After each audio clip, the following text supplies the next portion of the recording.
Good morning students. आज हम पढ़ेंगे लेसन नंबर 9 बिलीवर की विचित्र यात्रा। यहाँ से आपका सेकंड टर्म का पार्ट स्टार्ट होता है। पहले हम देखेंगे रूपरेखा, उसमें पढ़ेंगे पाठ का परिचय, फिर हम पढ़ेंगे कठिन शब्द, फिर हम पढ़ेंगे पाठ का वाचन और लास्ट में पढ़ेंगे उसका उपसंहार मतलब कंक्लूजन। पहले हम बात करते हैं पाठ के परिचय के बारे में। इस पाठ में गुलिवर ने अपनी यात्रा का वर्णन किया है।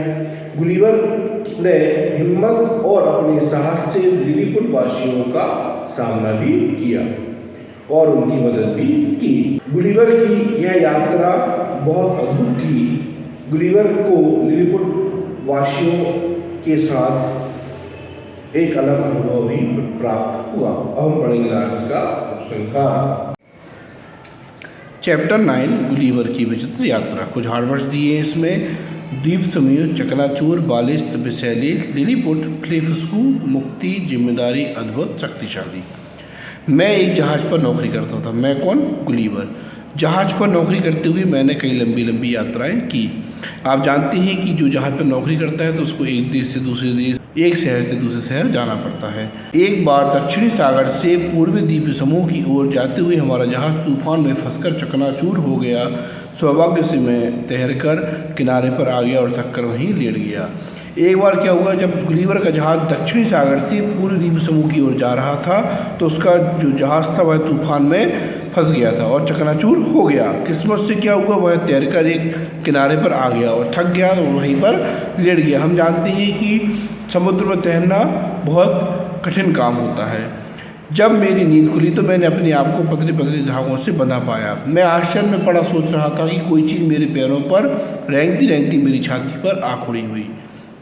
यह एक मानव आकृति थी, छोटी सी, लगभग एक बलिष्ठ। जब उसकी नींद खुली, थककर वहीं लेट गया था। जब उसकी नींद खुली उसने अपने आप को पतले पतले धागों से बंधा हुआ पाया, मतलब उसको पूरी हर तरफ से बांध दिया था।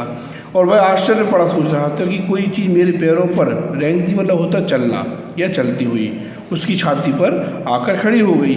यह एक मानव आकृति थी, मतलब मानव के समान आकृति और लगभग छोटी सी एक बलिष्ठ। एक बलिष्ठ मतलब होता है एक वृत्ति के समान। कुछ देर बाद उसी प्रकार के सैकड़ों प्राणी मेरे शरीर पर चढ़ आए। मैं जोर से चिल्ला उठा, कौन हो तुम? मेरा चिल्लाना था कि वे लोग लुढ़कते लुढ़कते और चीखते चिल्लाते भागे। इसके बाद उठने का प्रयत्न किया तो कुछ धागे टूट गए। यह देखकर उन लोगों ने मेरे ऊपर सुई जैसे पतले पतले तीरों की वर्षा प्रारंभ कर दी। मैं समझ गया कि चुपचाप लेटे रहने में ही भलाई है। थोड़ी देर बाद जो सैकड़ों मतलब होता है 100 से ज़्यादा प्राणी मतलब होता है, मतलब इंसान उसके ऊपर चढ़ गए। वह जोर से चिल्ला उठा, कौन? गुलिवर।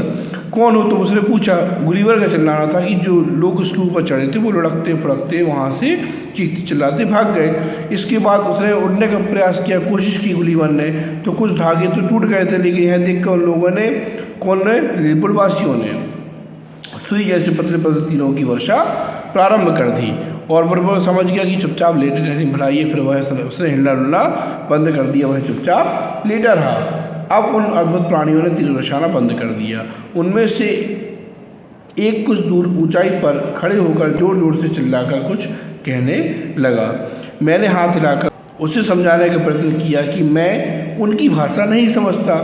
फिर बार बार हाथ मुंह की ओर ले जाकर मैंने इशारा किया कि मैं भूखा हूँ। वह मेरा इशारा समझ गया। बस फिर क्या था, मेरे मुंह के पास एक सीढ़ी लगा दी गई और सैकड़ों लोग टोकरियों में खाने का सामान ला लाकर मेरे मुंह में उड़ेलने लगी।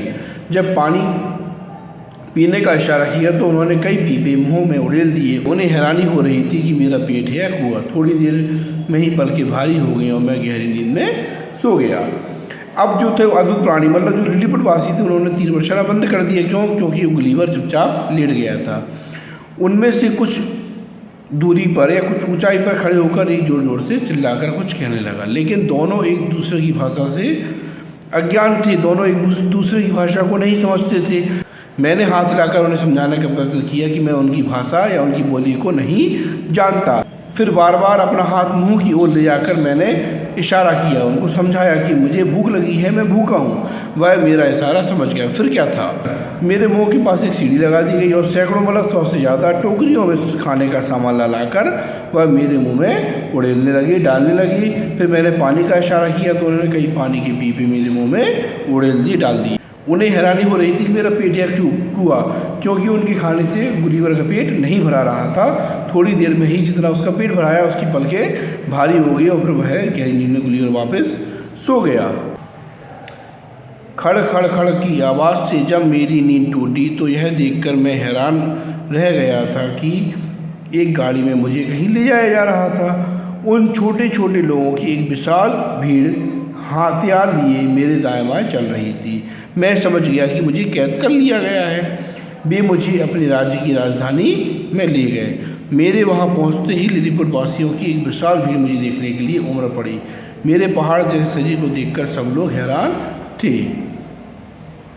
गुलीवर की नींद लग गई थी, तब एकदम से खड़खड़ की आवाज़ आई और गुलीवर की नींद फिर से टूटी कि यह देखकर गुलीवर हैरान हो गया कि उसको कहीं ले जाया जा रहा है गाड़ी पे। उस छोटे छोटे लोगों की विशाल मतलब बहुत ज़्यादा भीड़ हथियार लिए हुए गुलीवर के लेफ्ट और राइट मतलब दाएं और बाएं चल रही थी। वह समझ गया गुलीवर कि उसको कैद कर लिया गया है। वह गुलीवर को उनके राज्य की राजधानी में ले गए। वहाँ पहुँचते ही लिलीपुट वासियों की एक विशाल जो वहाँ पर रहने वाले लोग थे बहुत सारे लोग उसको देखने के लिए आ गए और पहाड़ जैसे शरीर को देखकर सब लोग हैरान थे और गुलीवर भी उनकी छोटी सी दुनिया को देखकर हैरान था। लिलीपुट के बादशाह ने मुझे एक पुराने मंदिर में कैद कर लिया। संभवतः राजधानी में यह वही ऐसा स्थान है जिसमें मैं झुककर घुस सकता था। शेष मकान खिलौने जैसे थे। जिस तरह वे मेरे विशाल शरीर को देखकर हैरान थे उसी प्रकार मैं भी उनकी छोटी सी दुनिया को देखकर हैरान था। कुछ शरारती लोग मुझ पर तीर चलाने लगे। एक तीर मेरी बाईं आंख पर लगा। यह देख सिपाहियों ने 6 व्यक्तियों को गिरफ्तार कर मुझे सौंप दिया। 5 को तो मैंने अपनी कोट की जेब में ही रख लिया और एक को उंगलियों में पकड़कर मुंह की ओर ले जाने लगा। वह मारे भय के बुरी तरह चीखने लगा। मैंने उन सबको ज़मीन पर छोड़ दिया। छुटकारा पाते ही वे गिरते पड़ते वहाँ से भागे। इस बात का उन लोगों पर अच्छा असर पड़ा। बादशाह ने जब यह बात सुनी तो उन्होंने भी मेरी प्रशंसा की।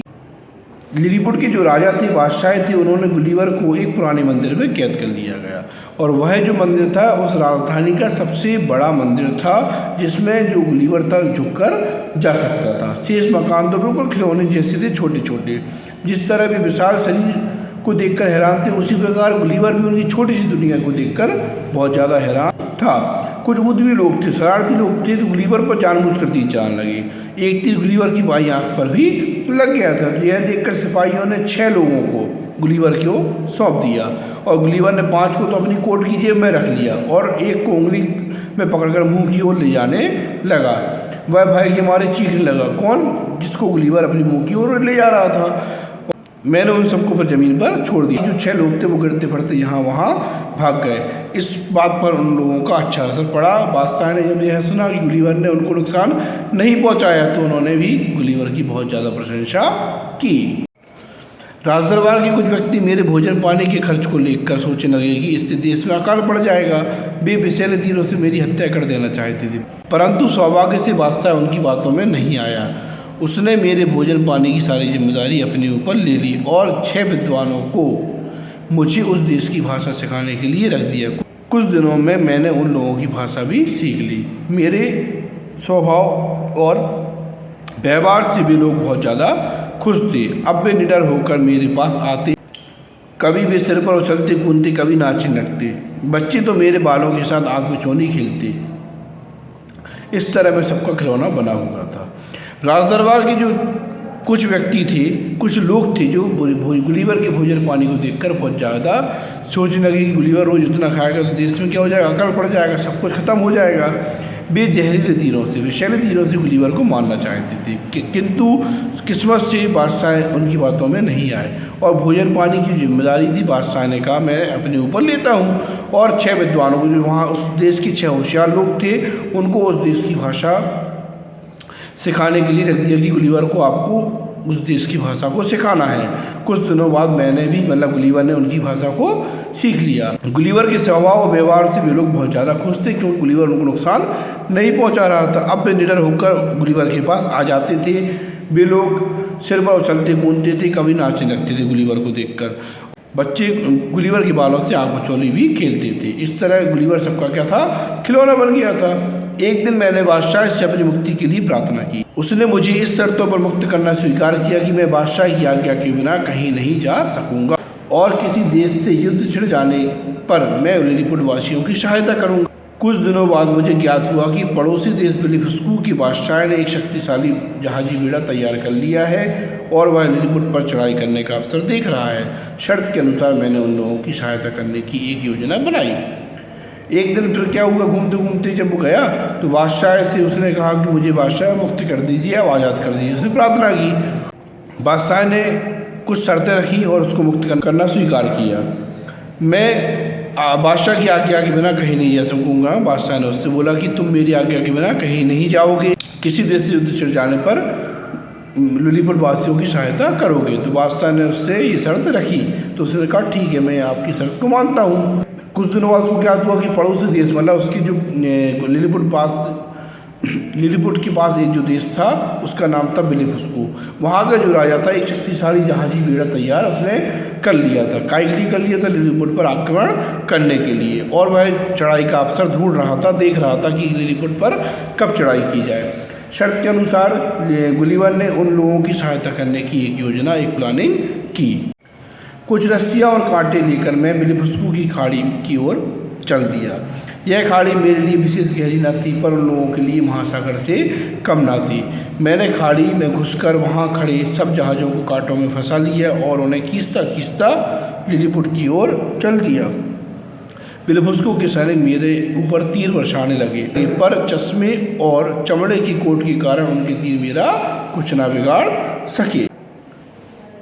बिलिफुस्कू के जहाज़ों को खींचकर जब मैं लिलीपुट की खाड़ी ले गया तो वहाँ के बादशाह और लोगों ने प्रसन्नता से उछल उछल कर मेरा स्वागत किया। बादशाह ने मुझे अपने देश की सबसे बड़ी उपाधि से सम्मानित किया। फिर क्या हुआ, कुछ रस्सी और कांटे लेकर गुलिवर लिलीपुट की खाड़ी की ओर चल दिया। यह खाड़ी गुलिवर के लिए तो बिल्कुल विशेष गहरी ज़्यादा नहीं थी, बट उन लोगों के लिए, बिलिफुस्कू के लोगों के लिए यह बहुत बड़े महासागर से भी कम ना थी, क्योंकि वह गुलिवर की तुलना में बहुत ज़्यादा छोटे छोटे थे। गुलिवर ने खाड़ी में घुसकर उन सब जहाज़ों को कांटों में फंसा लिया और खींचता हुआ लिलीपुट की ओर चल दिया। अब बिलिफुस्कू के सैनिक गुलिवर के ऊपर क्या करने लगे? तीर बरसाने लगे, तीर चलाने लगे, लेकिन चश्मे के कारण और चमड़े की कोट के कारण उसके तीर जो थे गुलिवर का कुछ नहीं बिगाड़ सके। बिलिफुस्कू के जहाज़ों को खींच कर वह लिलीपुट की ओर ले गया और वहाँ के बादशाह ने, लिलीपुट के बादशाह ने और लोगों ने गुलिवर का बहुत ज़्यादा स्वागत और सम्मान किया और बादशाह ने उसे उनके देश की उपाधि से सम्मानित किया।